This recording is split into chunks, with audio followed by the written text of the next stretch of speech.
রাজনীতিতে নিজের অবস্থান তুলে ধরার নানা কৌশল থাকে, কিন্তু একজন ডেমোক্রেট কংগ্রেস প্রার্থী এবার একটু বেশি ভিন্ন পথ বেছে নিয়েছেন।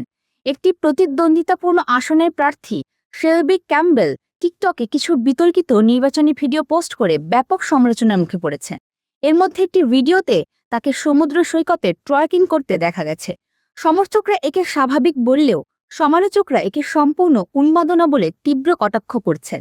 বিস্তারিত থাকছে তানজিনা নোরের রিপোর্টে।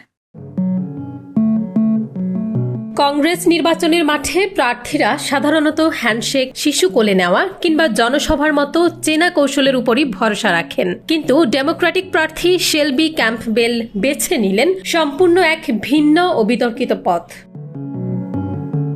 চলতি সপ্তাহে নিজের অফিসিয়াল টিকটক অ্যাকাউন্টে বেশ কিছু ভিডিও আপলোড করে ভোটারদের চমকে দেন এই প্রার্থী। সবচেয়ে বিতর্কিত ক্লিপটিতে দেখা যায় ক্যাম্পবেল সমুদ্র সৈকতে মাথা নিচু করে সরাসরি ক্যামেরার সামনে টুয়ার্কিং করছেন। ভিডিওর ক্যাপশনে লেখা ছিল, ওয়াশিংটনকে কাঁপিয়ে দিতে প্রস্তুত। ভিডিওটি ছড়িয়ে পড়তেই ইন্টারনেট দুনিয়ায় হাসির রোল পড়ে যায়। মাত্র কয়েক ঘন্টার মধ্যে ভিডিওটি লাখ লাখ ভিউ পায় এবং এই নির্বাচনী লড়াই রাতারাতি একটি ভাইরাল মিমে পরিণত হয়। সামাজিক যোগাযোগ মাধ্যমে সব দলের মানুষই তাকে নিয়ে ট্রল শুরু করেন। বিরোধীরা এই ভিডিওটিকে উন্মাদনা এবং জনপ্রতিনিধির জন্য অশোভন বলে আখ্যা দিয়েছেন। তাদের মতে এটি মূল্যস্ফীতি ও স্বাস্থ্যসেবার মতো গুরুতর রাজনৈতিক ইস্যু থেকে মনোযোগ সরিয়ে দিচ্ছে। তবে সমালোচনার মুখেও দমে যাননি ক্যাম্পবেল।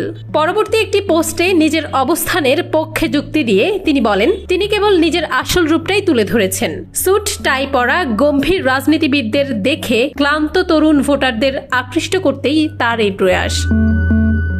এই ভাইরাল মুহূর্ত কি শেষ পর্যন্ত তরুণদের ভোট টানতে পারবে, নাকি তার রাজনৈতিক ক্যারিয়ার ধ্বংস করবে, তা সময় বলে দিবে। তবে একটা বিষয় নিশ্চিত, রাজনৈতিক প্রচার এবং ইন্টারনেটের বিনোদনের মধ্যকার সীমানা এখন অনেকটাই মুছে গেছে।